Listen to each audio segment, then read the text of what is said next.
Така, днешната тема е продиктувана от желанието да се информира обществеността за изключително важни теми, свързани с нашата работа, защото така знаете, че една от основните ни теми в последните години е зависимостта.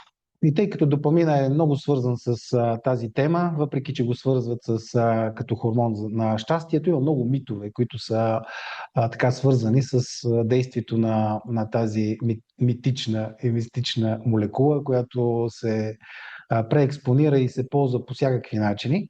И затова е добре чисто така просветителски да поговорим по тази тема и то открито.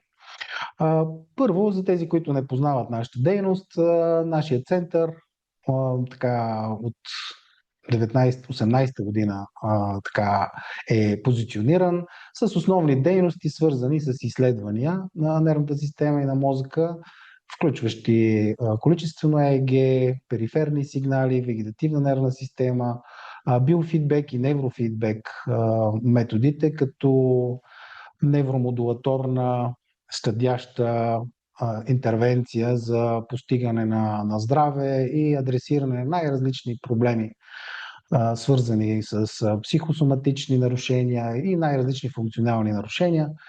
Тоест, веднага прилива от изследванията в невротерапевтична дейност, която, смея да кажа, отдавна има чисто авторски характер, т.е. освен световно известните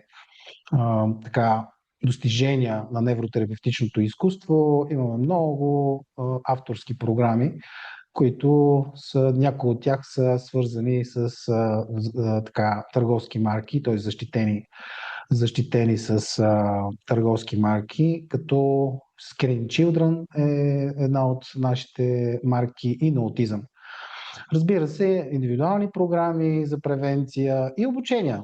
Обученията са сега стартира след буквално дни обучението за фидбекъри, които събра се една силна група, която за тази година ще се надяваме при изключително висок интерес, между другото, подбрахме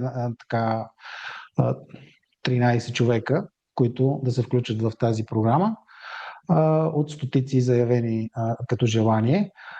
И не на последно място, нещото, с което много се радваме, от миналата година, точно от април месец, започна нашата публикационна дейност с нашето научно списание на аутизъм. Абсолютно достъпно за всеки един в интернет. 7 брой скоро ще излезе до дни. 6 броя на година излизат, абсолютно всичко на английски, разбира се, е достъпно в интернет, за да може всички наши достижения, всички наши хрумки, всички наши, бих казал, понякога много екстремни дори хрумвания идеи, провокиращи научния свят, разбира се, с една единствена цел да бъдем полезни и да доближим науката до хората и да бъде тя приложима не само от специалистите, но и от родителите, семействата, включително даже от образователна система, от учители и до обикновения човек, който има нужда от днешно време в потопа от информационния потоп, който го има, да има една авторска и не от изкуствения интелект сведена информация, а изстрадана от съдбите на семейства и не само на семейства, на хора, които страдат. Днес какво ще развенчаваме на основните акценти на нашата лекция? Допаминът не е хормон на щастието. Това е първия мит, който ще развенчаем. Системата за възнаграждение и има ли център на удоволствието и какъв е той. удоволствието, желанието, искането и удовлетворението накрая са различни процеси, които са свързани с тази система за възнаграждение. Зависимостта като основна тема, която пряко зависи от работата на допаминовите система и не само, разбира се, какво е съвременното схващане за зависимостта. Не е общо взето прекалено удоволствие, което води до зависимост. Не, това не е абсолютно и ще видим защо. И разбира се, идеята за това, че допамина сам по себе си прави някакви неща, т.е. има най-различни функции. И това е нещо, което фармакологичното мислене общо взето формира в нас, че определени вещества имат определени крайни ефекти върху нас. Кое е грешното в това разбиране е част от днешната открита лекция. Молекула на щастието от едно вещество, което можем да го наречем сигнал или посредник, първичен, вторичен, до определена клетка, след това до определена невронна мрежа. От тази невронна мрежа може да бъде с определена комплексна функция, каквато са, да речем, определените системи в човешкото тяло, до поведението. Този общо взето от самото ми начало, от момента, когато правих доктората в Германия, темата от молекулата до поведението е основна моя тема в живота ми и общо взето това е всички нива, които са включени в формирането на едно поведение до молекулярното ниво е нещо, което винаги ме е вълнувало и по този начин подхождам към всеки един проблем. Така че идеята за зависимостта, т.е. кои не само молекули, кои мрежи и кои функции като цяло променят поведението, така че да отиде в посока зависимост, т.е. повторението на един и същи ден, нон-стоп, спиране на развитието като цяло, се оказа една ключова тема, особено при най-малките деца, засегнати от невижданата до скоро зависимост при малки деца, и това е екранната зависимост. Ни научи на страшно много неща, които постепенно ще споделяме като, спокойно мога да кажа, ново човекознание. Зависимостта, която компрометира свободата на избора, това също ще бъде основна задача днес. Какво е свободен избор? Имаме ли го въобще? Това е тема и с философски оттенък. Какво има да кажат невронауките по този въпрос? Също ще го засегнем. Но да започнем с възможните действия на определени вещества в нашето тяло. Да сравним всъщност първия ми, да започнем с него, хормон на щастието. Първо, допамина не е хормон. Има хормонална функция, но тя е съвсем стеснена до регулацията на определени хипоталамусни регулации чрез кръвта, но не това се има предвид, когато се говори за хормон на щастието. Няма нищо общо с щастието, допамина като хормон в кръвта. Но действието на всеки хормон, повечето го знаем от биологията в училище, че всъщност се разнася хормона чрез кръвта до абсолютно всички целеви системи, каквито са клетките или рецепторите върху определени клетки. И общо взето може да се сравни с радиосигнал, който се излъчва до цялото общество и всички могат, ако имат уши, да го чуят. Това е хормона. Докато невротрансмитера като идея, това е пак вещество, до същата молекула допамин, който е прекурсор реално на норадреналина и адреналина. Тоест малко преди да се получи норадреналин, всъщност това е допаминовата молекула, т.е. от едно семейство са двата трансмитера.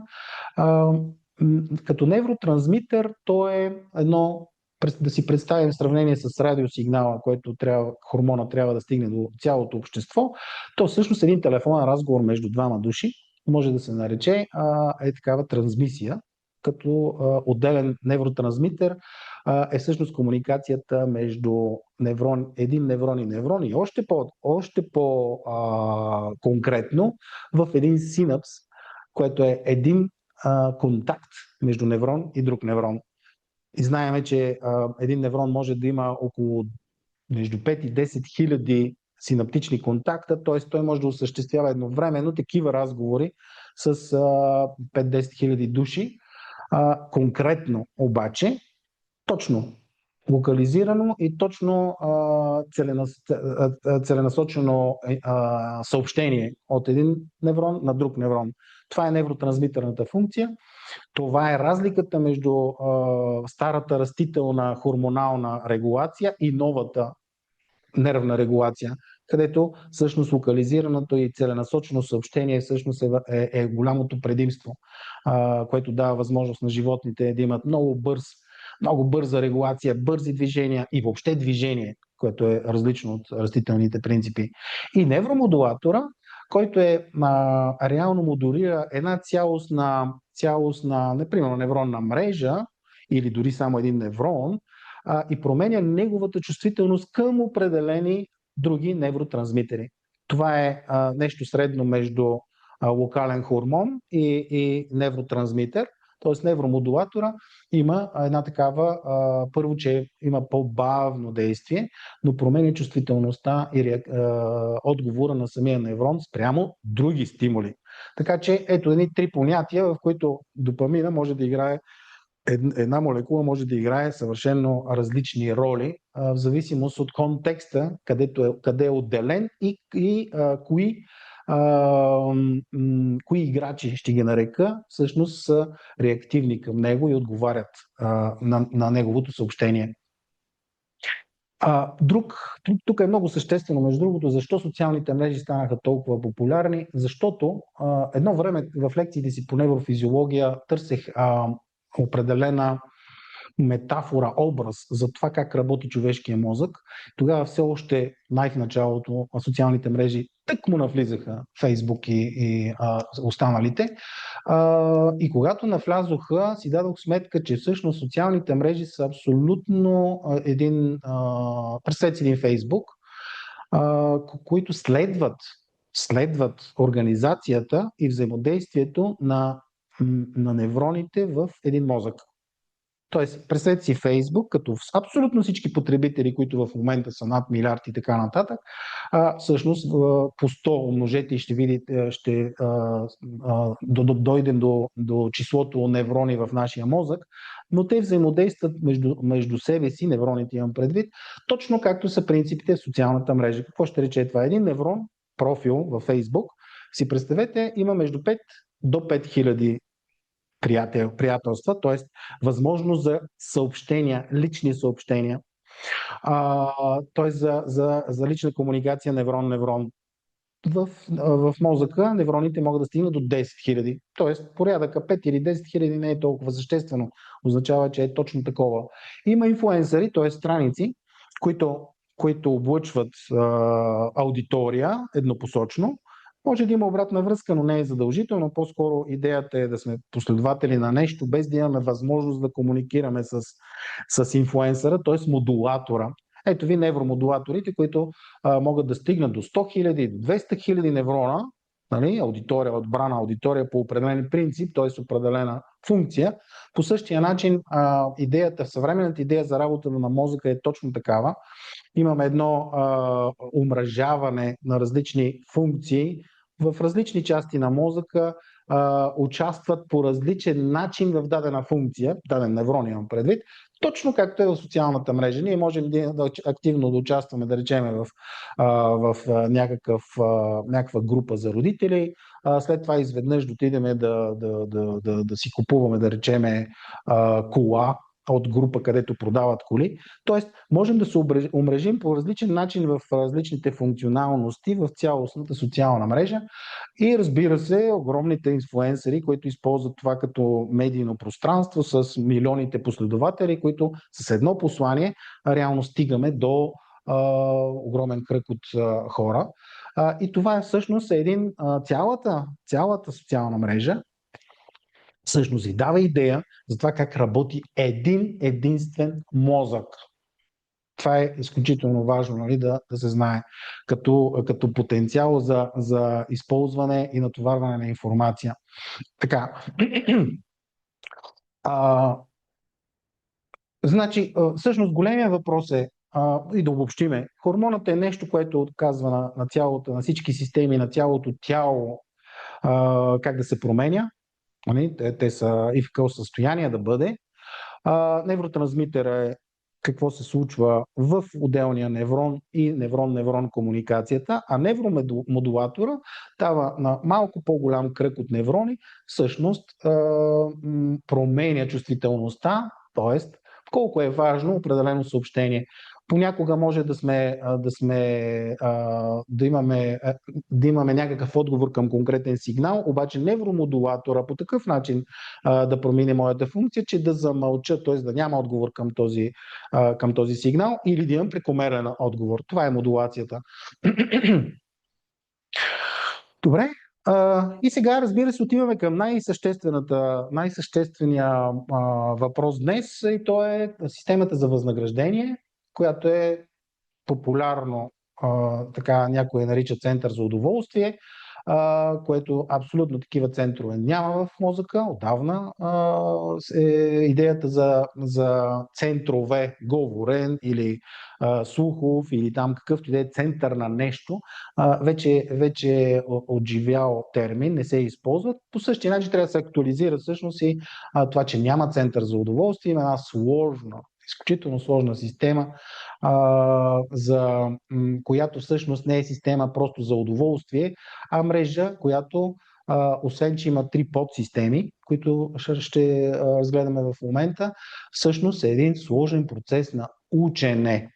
И тя е система за учене, включително регулира нашето мотивационно ядро и поведението ни като цяло. Така че тези 3 подсистеми, за които и всъщност се нарекли и темата по този начин, екстаз, удоволствие и спокойствие, провокативно, всъщност е идеята за тези 3 подсистеми, които действат в системата за възнаграждение. Така, тези 3 подсистеми, можем да ги означим най-простичко, както са означени, за да се запомнят екстаз, удоволствие, спокойствие, всъщност са свързани, първата подсистема, тя е свързана с адреналина и норадреналина, която е една подсистема на тази система за възнаграждение. Тя мобилизира, тя активира, тя дава усещането за хай, което ни възбужда обикновено при правенето на нови неща. Всяко ново начало всъщност е много сериозен оживление, би трябвало. И после ще видим, че това може да не е така в определени състояния, примерно депресивни или зависими. Но обикновено началата са свързани с една мощна симпатикова активация и мобилизация чрез адреналиновата система. Втората подсистема, за която всъщност се бърка много и се набеждава допамина, че играе основна роля, е удоволствената подсистема, но тя е свързана всъщност с ендогенните опиоиди и опиоидните рецептори. Системата на опиоиди в мозъка, те са невропептиди, чието рецептори, всъщност активирането на чието рецептори води до удоволствието.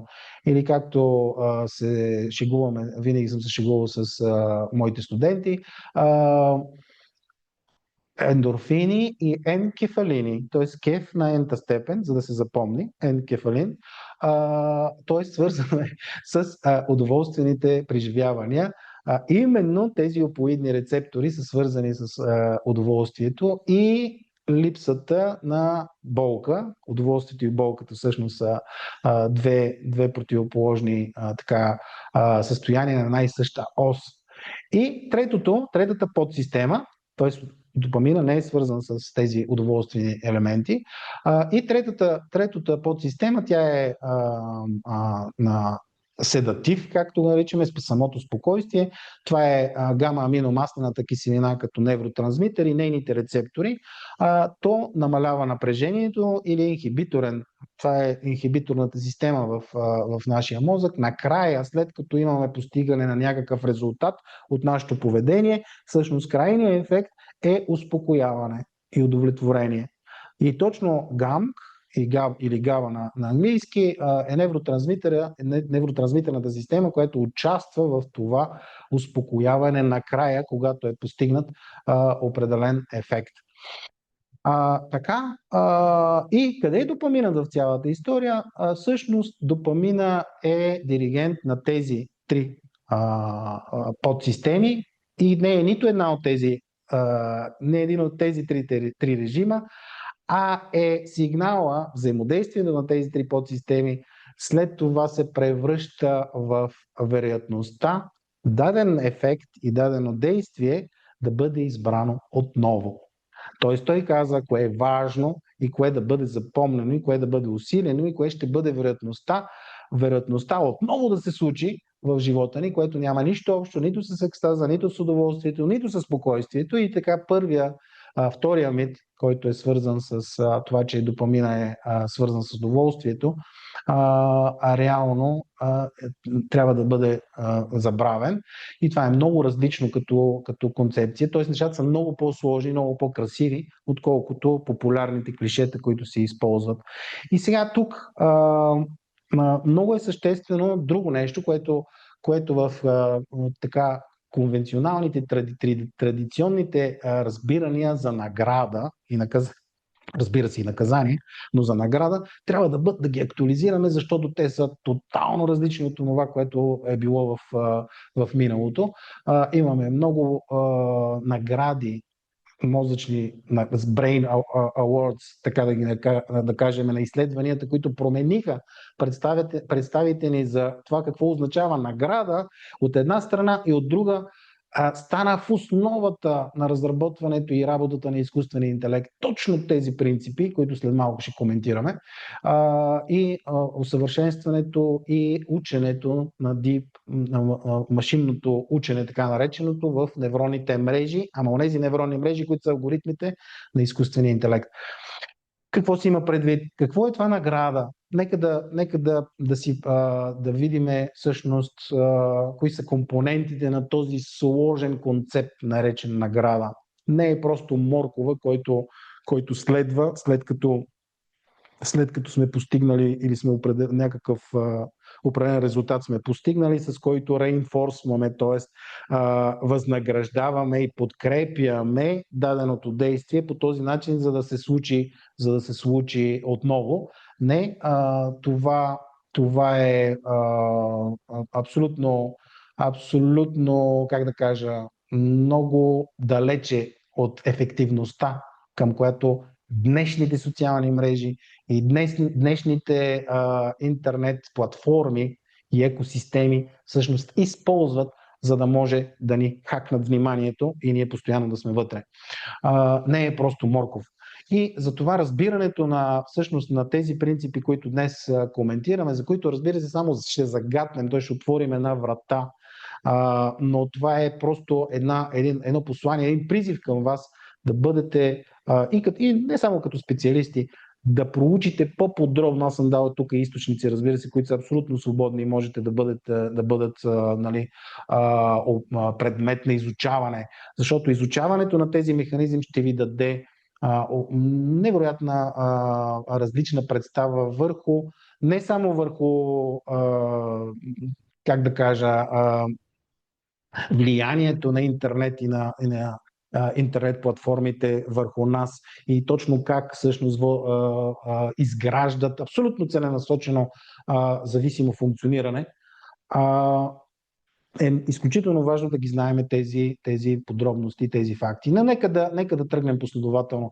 Значи, самия стимул, който е на така наречената награда, самия външен стимул, който, да речем, е морков, някакъв морков, който ще последва нашето поведение и нашия резултат и ефект от нашето поведение, е само една малка част реално от самата модулация и това какво представлява всъщност самата награда.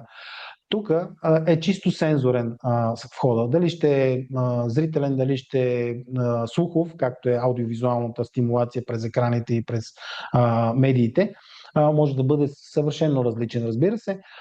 Той трябва обаче да имаме някаква сензорна или трябва да имаме адекватна система, която да го възприеме. Да го възприеме. Тоест трябва да бъде, и тук след това ще видим, че всъщност сензитизацията на тези системи към определени стимули всъщност е в основата на хакването на вниманието. Вероятността ние да насочим вниманието си към определен стимул за сметка на друг всъщност е ключов в цялата история, а не удоволствието, което ще последва. Така че първото е сензорна система, която ще възприеме тази награда.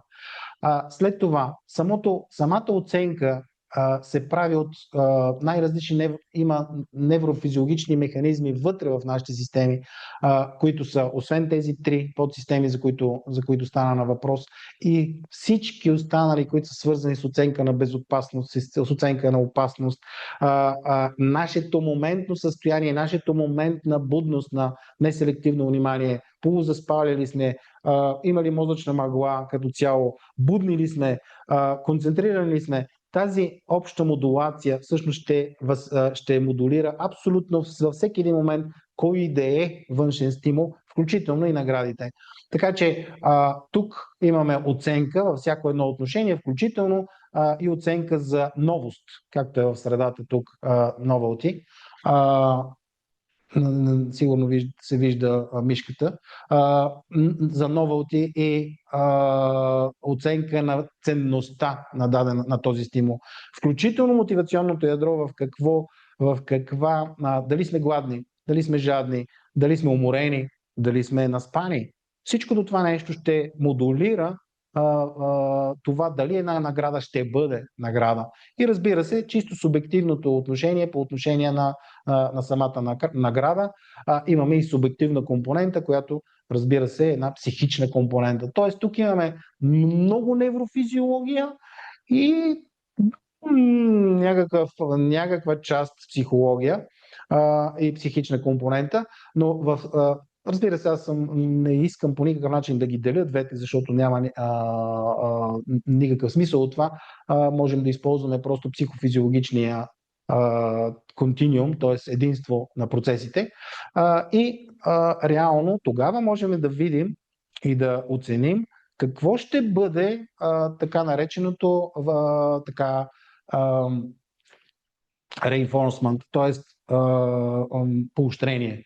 Така нареченото положително поощрение. И сега тук веднага виждате за колко сложни процеси да речи и просто браво, синко, или браво, дъще, че си го направил това нещо, или ето тук сега ще получиш 15 минути игра на телефона като награда, което ми е любимото възнаграждение, или ако не си напишеш домашната, няма да получиш телефона си, или 15 минути, които са регламентирани, е от любимите ми награди съвременни, в които тотално ние самите дефинираме и устойностяваме телефоните и екранната дейност като най-ценното нещо в живота на децата ни.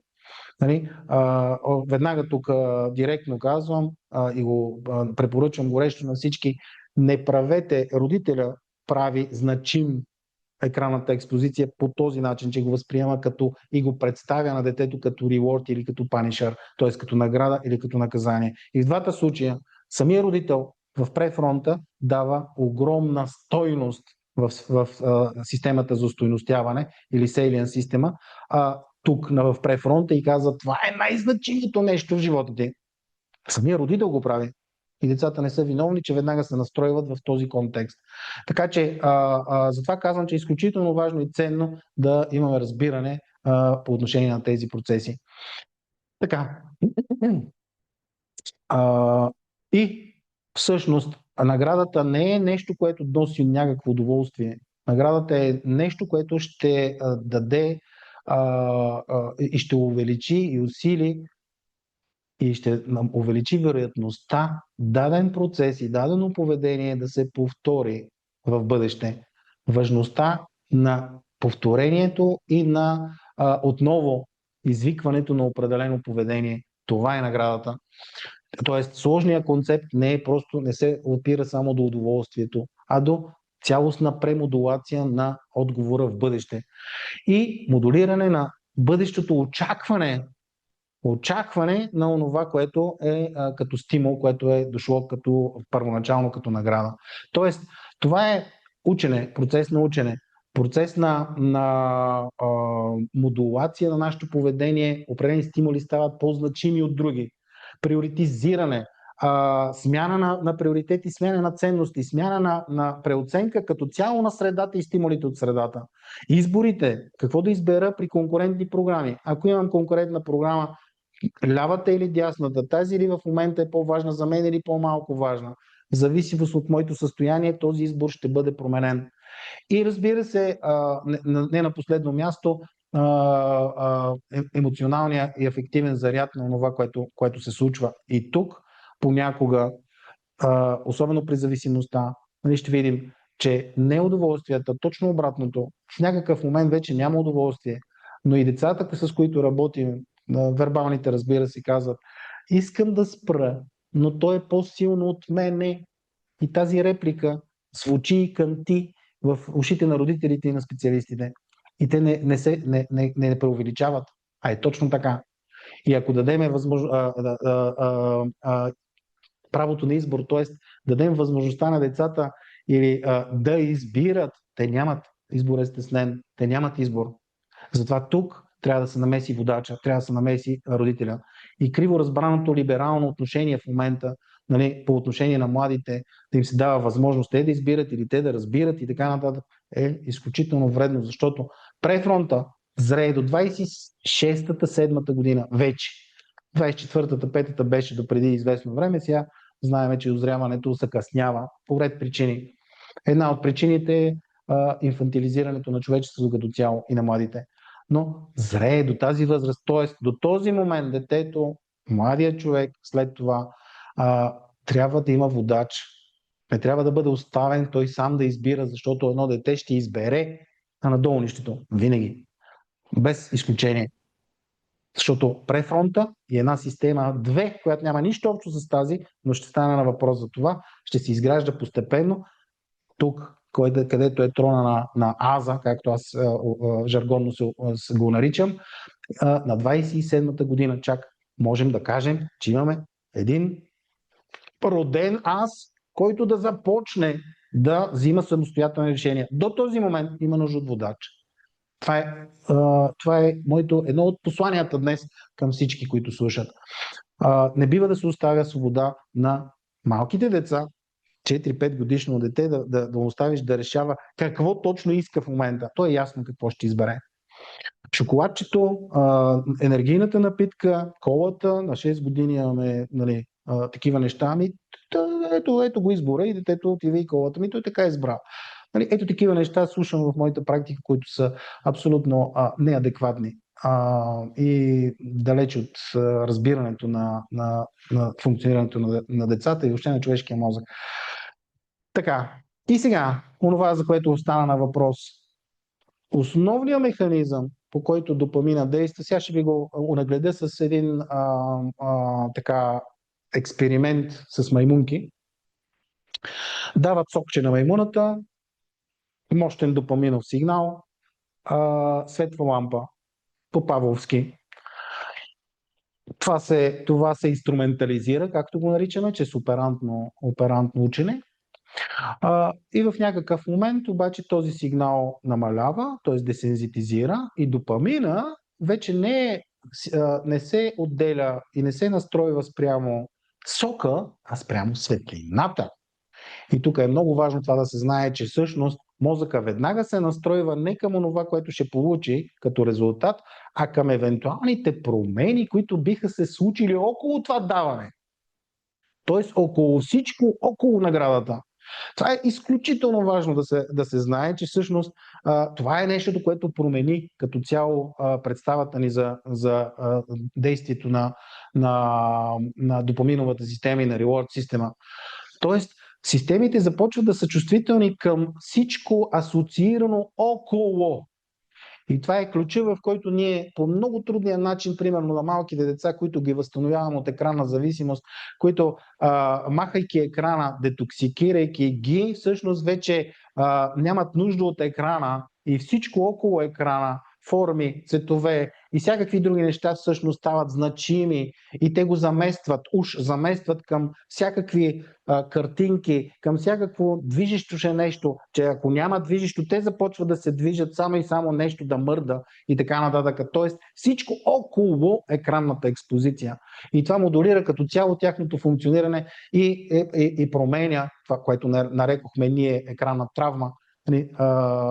Само отварям теми, които са много свързани с всичко това, което в момента говорим. И забележете сега, в момента, когато светлината спре, извинявам се, има светлина, т.е. имаме светлинния стимул, но няма сок. Изведнъж допамина рязко пада на нивото от самото начало.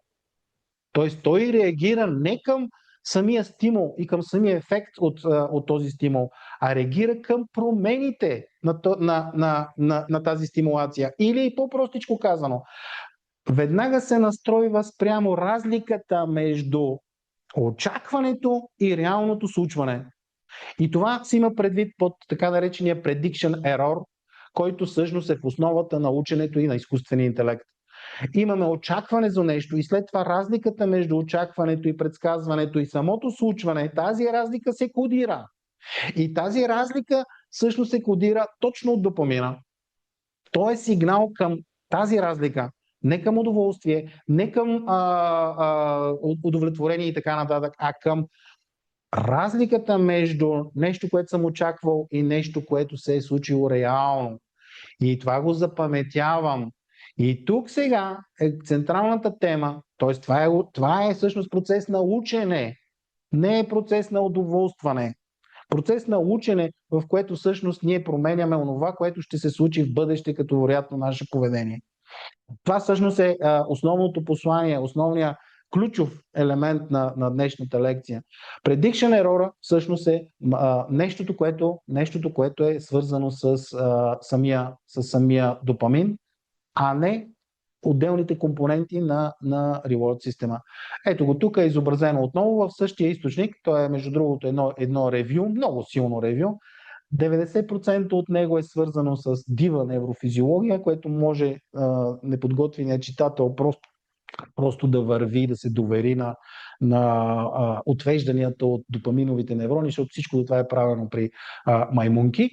И тук искам ясно да кажа, че всъщност всичките, и затова много хич не ме обичат много колеги, когато казвам спрете да дресирате децата, спрете да използвате наградки и наказания, защото това е маймунчене.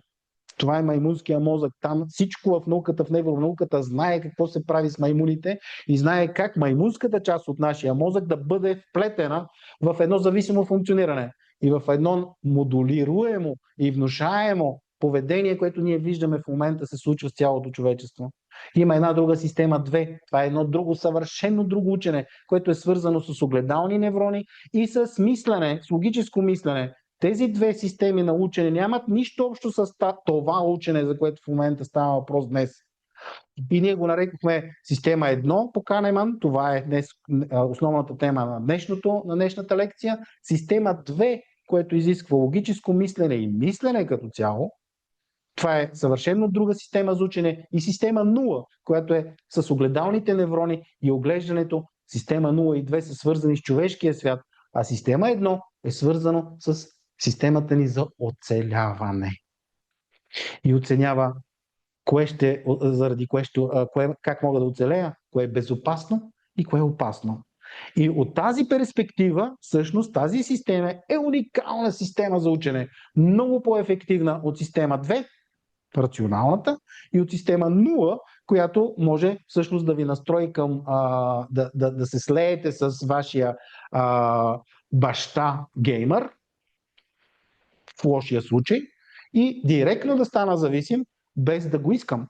Система 0 с огледалните неврони. Или обратното, човек, който изгражда много силна връзка, привързаност се нарича в различни школи, привързаност между полагащия грижа и самото дете, това нещо го води към система 2 и към човешкия свят и към човешката социална интелигентност. Система 1, тя е свръх адаптивна, свръх интелигентна, и виждаме децата, и малките, и след това тинейджерите, как всичко възможно могат да направят и са толкова изобретателни, че да достигнат до предмета на своята зависимост. Днес няма семейство, което да не води битка с система 1 на децата си, които нон-стоп искат свръхстимулация. Свръхстимулация от екрани или каквито и да е други устройства. Няма друга тема в днешно време. И затова трябва ясно да знаем и да бъдем, как да кажа, наясно с функционирането, а ние сме наясно с това функциониране. И сега ще ви дам следващ пример, в който една много сложна схема, няма нужда в момента въобще да я коментираме, много сложна система, в която в момента изкуственият интелект и икономическите анализатори и политическите анализатори всъщност използват, за да модулират общественото мнение. И разбира се, пак казвам, основният начин, централният алгоритъм, по който се обучават невронните мрежи на изкуствените интелекти. Пак казвам, това нещо може да се прочете в източника, само го загадвам, че нещата не са никак прости и морковчето вече е много сериозна морковена градина. Така, големия въпрос.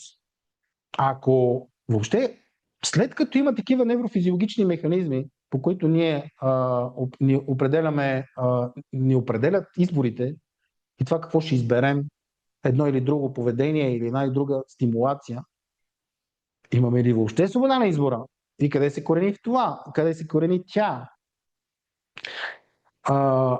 Тук отново загатнах. 3 системи за учени имаме. Тази система, за която говорим, тя е само една. Система 1. Тя определено, там нямаме избор. Всичко е неврофизиология и потенциали на отделните възможни програми за действие, от които ние избираме. И какъвто потенциал има вътре, ние след малко ще видим точно как се случва този процес, какъвто потенциал сме направили в досъде до момента, в който трябва да направим избора, това важи. Ние в момента, когато дойде стимул или трябва да избираме, ние вече сме избрали, защото онова, което е вътре в нас, е настроено по определен начин и е ясно кое ще бъде избрано в този момент. Това е ключово да се знае за страшно много неща. Имаме един единствен механизъм, в който да кажем стоп на всичките тези неща и да помисля рационално и да взема едно друго решение. Но той изисква усилие. Той изисква будност. Той изисква усилие на волята. И е енергоемко. И ако трябва за всяко нещо да използваме система 2 по Канеман, която нон-стоп да ръководи всичките ни избори, ще бъдем общо взето прекалено изхабени. Не става. Затова система 1 трябва да бъде превъзпитана. Система 1 трябва да бъде превъзпитана от система 0 и 2, но ако се остави тя да се вихре, виждаме общо взето днешната цивилизация, нашата цивилизация, тя е управлявана от начало до край от система 1. Как можем да я променим? Ние сме направили своя избор, сме започнали от нас. Ние променяме първо себе си и хората, с които работим и общо взето в посока на това човека да остане човек, а не маймунските знания, нарочно ще ги нарека така, въпреки че съм неврофизиолог, да управляват нашите избори. Какво си има предвид? Сега под компрометиран избор, как се подхлъзва човека в днешно време, как го правят зависим екосистемите във виртуалния свят. Те е перфектен пример. Защото онова, което казахме, в момента, когато лампата светне, но не дойде сока, допамина идва надолу, обаче се кодира. Въпреки всичко му очаква, че в някакъв момент може и да дойде. Тоест 50 на 50. И тогава идваме до идеята на хазарта. Защо хазарта е толкова ни прави зависим? Защото всъщност очакването е ключа. Очакването нещо да се случи. Очакването да ударя джакпота с 9 милиона и да оправя живота си. Очакването. И когато го няма или има малки победи и успехи в тази посока, то става още по-желано. Тоест разликата между очакваното и неслучващото се всъщност тази игра, това е нещото, което всъщност ще определи нашето поведение. Не е удоволствието. Какво удоволствие има цял живот да пускам някакви фишове и да се надявам, че ще ударя джакпот? Какво удоволствие? Никакво. Но го правим. Или нон-стоп залагаме на определени мачове или там каквото и да било, с идеята и очакването, че нещо ще се случи. Реално тази игра между очаквано и случващо се реално, тук е голямата загадка, в която играят ето тези допаминови физиологични процеси. И съвременната представа за зависимостта няма нищо общо с конвенционалната и класическата, което някакво удоволствие, някакъв стимул, допамина ми се качва и това е удоволствието от това нещо, всъщност е отговорно и води до зависимост. Няма нищо общо. И сега тук е голямата тема е да разграничиме какво е разликата между liking, wanting и need. Харесването и удоволствието, вече казахме, то е свързано с ендогенните опиоиди. Допамина няма нищо общо. Желанието, истинското желание, т.е. вероятността да искам нещо и да го очаквам, че ще се случи, има нещо с допамина до някаква степен. И в need, т.е. когато стане потребност, когато стане нещо, което е навик, не го правя, за да имам удоволствие, защото удоволствието вече го няма. Т.е. зависимият човек вече не прави нещата, защото има някакво удоволствие. Удоволствието го няма. Но е останало онова другото около удоволствието. И в фразата не го правя, за да ми е добре, а за да не изпитвам ужас, че го нямам. Това е тотално различна перспектива върху онова, което се случва. И децата ги виждаме. И не само децата. Онзи, който всъщност посяга отново и отново към малките. В днешно време не е задължително да си зависим към едно нещо. Имаме страшно много неща по-малко. Обаче сума сумарно, реално сме нон-стоп в едно зависимо функциониране. Това е идеята на козависимостите в днешно време. И това е идеята на всякаквите съдържания в интернет. Малко порно, малко хазарт, малко социални мрежи, малко подкасти, малко видеа и рилчета, малко, по-малко от всичко. Ми става едно огромно всичко. И тази сензитизация, за която говорих, че не е важно самия стимул, а обстоятелствата, около които получавам този стимул, така наречената сензитизация. Нещо се случва и влизам в състояние. При малките деца е невероятно. Виждат определен стимул и веднага влизат в автоматизмите и в тантрумите или там в каквото и да е автоматично поведение. Защо? Защото тригери има навсякъде. Защото тези тригери са били част от удоволстването в началото, към които аз съм сензитизирал. Не самото удоволствие. И това вече става, това, което казах, действието става автоматично. След малко ще видим точно пък механизма на автоматизиране на поведение. То е точно определено. И тогава от целенасочено с усилие поведение се превръща в едно автоматично поведение. Тоест превръща се в един навик. Не знам, усетих се и вече го правя. Не знам как стана. 15 минути влязох, вече съм 3 часа вътре. Не знам как стана. И отново пак последния най-сериозния вариант. Не го правя, за да ми е добре, а за да не ми е зле и да изпитвам ужаса от не случването. Тоест, все едно една базова потребност не е задоволена. Така си го представете. Човешкият мозък е уникален в неговата пластичност.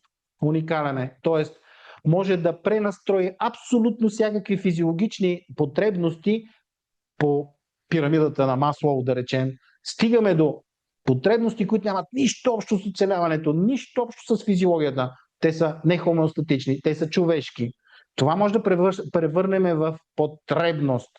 Това да се боря, да речеме, за някаква кауза, това да съм определен, това мога да го превърна в потребност.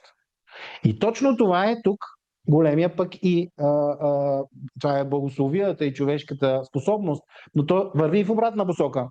В патологичното учене. Патологичното, което е масово в момента. Аз съм в зависимото функциониране, защото вече е потребност. Вече е станала потребност.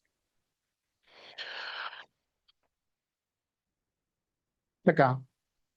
И тук е тази система. Ето тази система. След малко ще се върнем на нея. Какво прави допамина всъщност при избора на определени програми? В кората на мозъка имаме репрезентации. Аз обаче трябва да погледна дали... имам още малко време. Със сигурност ще е малко повече от 1 час, въпреки че е обявено от 1 час. Много рядко се побирам в 1 час, но няма още много. Обаче има много важни неща, които да видя и въпросите, които сте дали. Да се увеличи екрана. Няма как да увеличи екрана. Трябва да се скрия аз. Може, ако не искате още да ме виждате, мога да го скрия екрана. Себе си и да стане на голям екран самата презентация, но за самото видео не е окей. Така че ще остане така. В записа можете на голям екран да го видите отново. Така, да видим сега конкретните функции на самия допамин. Значи, в кората имаме репрезентации на най-различни програми за действие. Само че за да бъде избрана определена програма за действие, трябва да се извърши да се използват подкорови структури, това са базалните гангли, за да се направи селекция и отново да се стигне до кората и да каже ето това точно искам да направя. Представете си, че примерно с ръката правиме безброй дейности и те се припокриват, те са репрезентирани тук като отделни програми, обаче са заедно. В смисъл, в едни зони са, обаче са преплетени едно върху друго. И за да се случи определеното действие, правим избор на конкретна програма, ни трябва базалните гангли, в които точно селективно и локализирано се прави и се избира точно определена програма. Примерно в момента да напиша думата допамин, да речем. За да се случи това нещо, трябва да мине през базалните гангли, след това таламуса да освети точно определените невронни мрежи, които са свързани с изписването на думата или казването на думата или каквото и да било. И това става автоматично. И тук допамина играе централна роля в три направления, които нямат нищо общо едно с друго. Тоест, не допамина като молекула, а допаминовите рецептори, които активират, всъщност дават функциите му. Това е нещо, което трябва да се разшири като познание. И това популярно в популярната литература, в психологически литератури, може да го срещнете, нали? Допамина или какво си прави нещо си. Не, той не прави това. Рецепторите, които се активират от допамина, могат да направят една или друга функция и то в конкретната невронна мрежа, която е отговорна за дадената функция. И тук един пример за това. Два вида рецептори в 3 отделни функции, където допамина играе противоположни функции. Тоест, то е и инициация на избраното действие, и потискане на всичко неизбрано, и един шатдаун, който ако амигдалата каже примерно опасност, тогава реагираме без да се съобразяваме всичко, което в момента е налично като потенциали и директно влизаме в оцеляващ режим, т.е. хипердиректен път, който анихилира, т.е. прави много бърз директен път, в който изключва всичко, което избираме автоматично, за да може в живото застрашаващи ситуации там мозъка си има начини, по които да изключи по-съвременните регулаторни системи и да мине на режими на оцеляване по-надолу. Изключване на по-съвременните и стигане до онези, които са вършили работа в еволюционен план. Така че има един хипердиректен път, който също е допаминов. И реално всичките тези функции са допаминови, виждате, че са 3 различни. И ето го примера, в който всъщност това е допаминов прак, това е работата в базалните ганглии, имаме конкурентни програми. Тук в случая са избрани 2.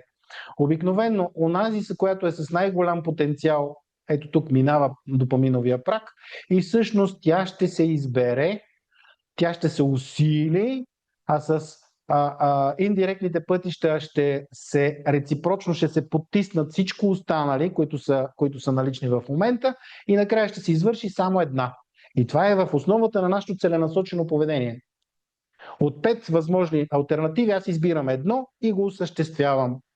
Ако този допаминов прак е твърде висок, не мога да инициирам никакво действие. И това е Паркинсоновия вариант, в който оставам при тоничната активност и не мога да направя целенасочено движение. Знаете, че тремора, да речем, при Паркинсон, в момента, когато те започнат да инициират и все пак инициират някакво действие, там тремора изчезва. Но в момента, когато няма инициация, оставаме при тремора. Защо? Защото това е тоничната активност на мозъка и нямаме никаква инициация. Тоест, допамина играе роля в самата селекция на различните програми за действие. Какво ще се избере, а не удоволствие или там, както е популярно да се говори. И обратното, при модела за шизофренията имаме няколко, прага е много нисък, и вместо една, няколко програми минават този праг, алтернативни. И тогава виждаме мощни алтернативно продукция на афективни състояния, които нямат нищо общо едно с друго. Неконтролируемо, безволево, неволево.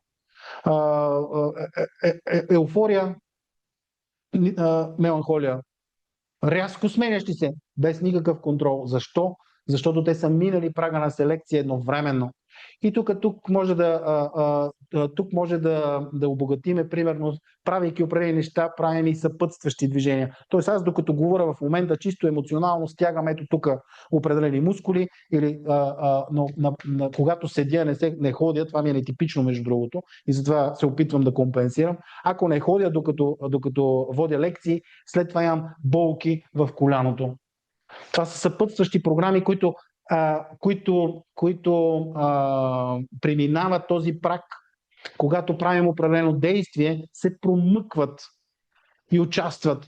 И част от терапията е тези неща да бъдат изчистени и да бъдат, да речеме, говорим вече за нашите програми невротерапевтични, докато се случва определена дейност, всичко, което не участва ексклюзивно в тая дейност, да бъде укротено, да бъде направено по различен начин.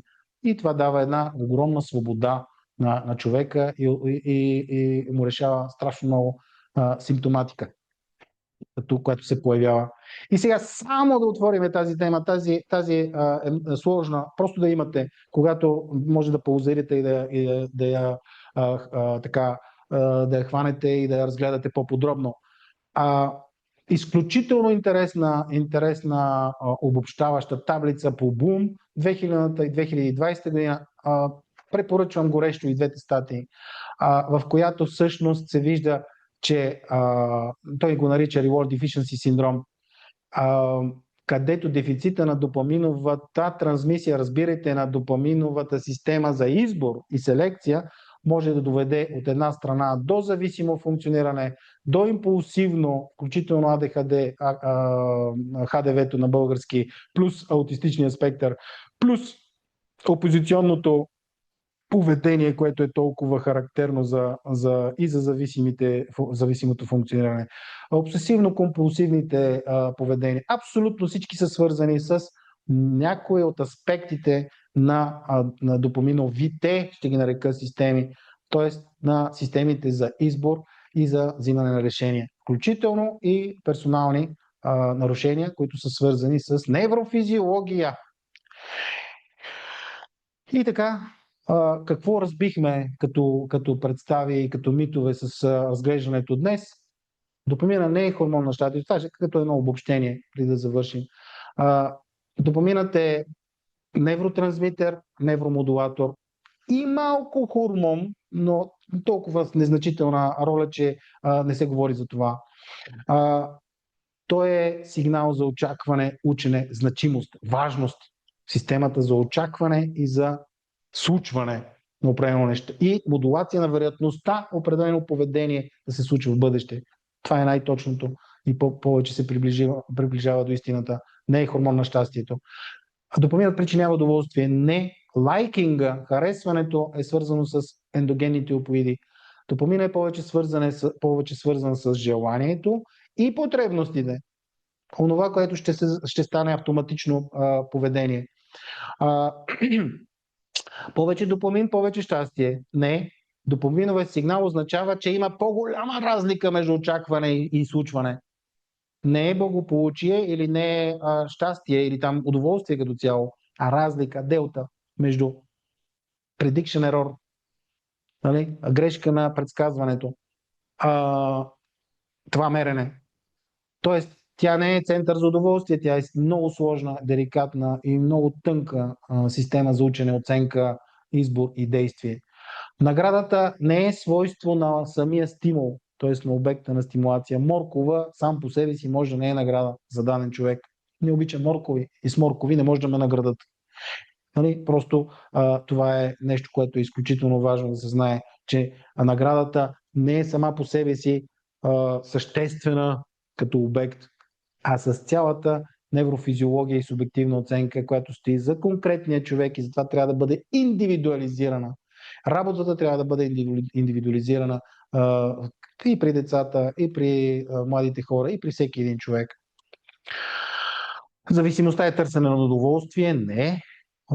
Това е нещо, което няма нищо общо с удоволствието, особено в последващите фази на напредналата зависимост. Там няма нищо общо с удоволствието, избора, които правят хората, зависимия човек. И общо взето така, няма нищо общо с удовлетворение на някаква потребност. Има зависимостта и липса на воля. Това също е популярно. Нали, хвани се, стегни се и махни цигарите или махни този телефон или там каквото и да има по-важни неща. Не. Важността е процес на по-малко формиране и модулиране на неврофизиологични механизми, които накланят избора ни в определена посока. И ако не сме в кондиция, ако не сме окей, трябват ни много сериозни усилия, за да имаме свобода на избора. Така че онова, което правим ежедневно, като време, аз само 3 часа днес бях на екрана. Чувам. Само 3 часа. Ако за 3 часа на ден отделям за коя и да е дейност друга, свирене на пиано или извършване на някакво изкуство или каквото и да било, по 3 часа на ден, ако отделям, ще стана гений. Ето това е нещото, което трябва да бъде алтернативната цена на тези занимания. Да се вижда, но не да се говори, а реално да се подкрепи човек. Какво ще рече това? Просто му директно вие се намесвате като корегулатор, защото те няма да го направят. Говоря за младите и за децата. Свободната воля е независима от reward системата. Не, както казах, модулира наклона, кое е по-вероятно да изберем. Между другото, тук само ще вметна едно нещо. Имаше моменти в невронауката, което се казваше, ние така или иначе автоматично избираме. А осъзнаването на избора е оправдаване на избора. Ние след 600 милисекунди казваме, аз направих еди какво си, защото. Ама не защото рационалното е избрало, а рационалното оправдава вече направения избор. Разсъждавайте върху това. Допаминът сам контролира движение, мотивация, зависимости. Не е зависимост. Функцията на допамина не е функция на молекулата, а е функция на рецепторите, които активира. Това е нещо, което трябва да се разшири като понятие. И тук можете спокойно да си обясните различните странични ефекти на фармакологичното въздействие. Защото едно фармакологично вещество цели някакви рецептори. Да, ама тези рецептори са в една, втора, трета, пета система регулаторна. И освен основното действие има и 4-5 странични действия. Затова всъщност не молекулата е нещото, което прави самата функция, а рецепторите, които се активират. Допаминов детокс, много популярно. В днешно време нищо общо няма с истината. Не трябва да изчистваме допамина, това е абсурд. Ако трябва да сложим, нали, вещества, които да изчистват допамина от тялото ни, стигаме до таблицата на Блум, защото тя показва хиподопаминергията до какво води. За Бога, нека да излезе от обращение като израз, защото това е тотално неразбиране. И тук много важно, с него ще завърша, най-важното е да намалим свръхстимулите, каквито и да бъдат те, особено за децата и подрастващите, защото това променя физиологията на мозъците им. Те се калибрират към силни стимули и след това се чудим защо не искат да учат, защо не искат да обръщат и нямат социално поведение. Нямат, защото вниманието е хакнато, защото цялата неврофизиология е насочена към свръхстимулация. Тая свръхстимулация трябва да бъде ограничена за сметка на естествените стимули, естествените награди. Така, това е отново едно обобщение. Изводи. Свободата започва там, където разбираме как мозъка ни учи да искаме. Трите системи за учене. Може би следващите лекции ще бъдат върху другите две системи или ще има една отделна лекция за всяка една от системите. Това сега ще се ражда като идея, за да може да завършим картината как правим въобще избор. И тук, преди да завърша, искам да ви представя две неща, които в момента са актуални в нашата дейност. И това е сертификационен курс за екранна зависимост, обучение, описано е.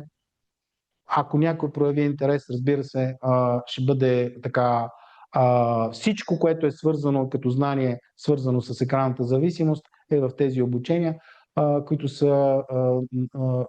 ще бъдат на разположение в тази програма и в този курс, включително и лична комуникация персонална с мен, плюс изпит накрая, за да може да имаме все пак някакво ниво на разбиране и да провериме това ниво на разбиране. И нещо, което е съвсем ново, за първи път ще го обява днес, защото една от големите причини в днешно време на семейните проблеми, като цяло и на децата, са липсата на бащите. И като баща на 6 деца, реших да обява една програма, която ще нареча менторска програма за мъже и бащи.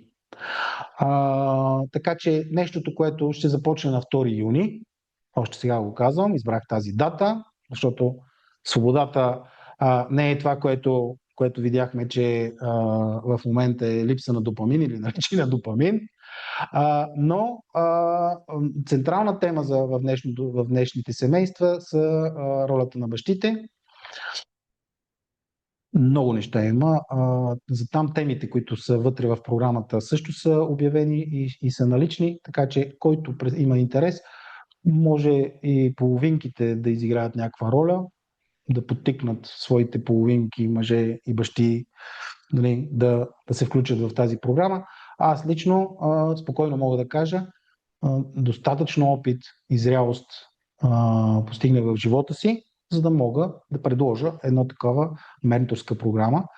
Най-малкото да се постигне една разумна цел, която е да възрастим и да възпитаме едни здрави и свободни личности.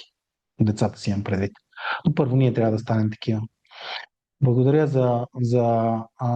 за вниманието и да видим дали имаме някакви въпроси. Благодарности. Добре.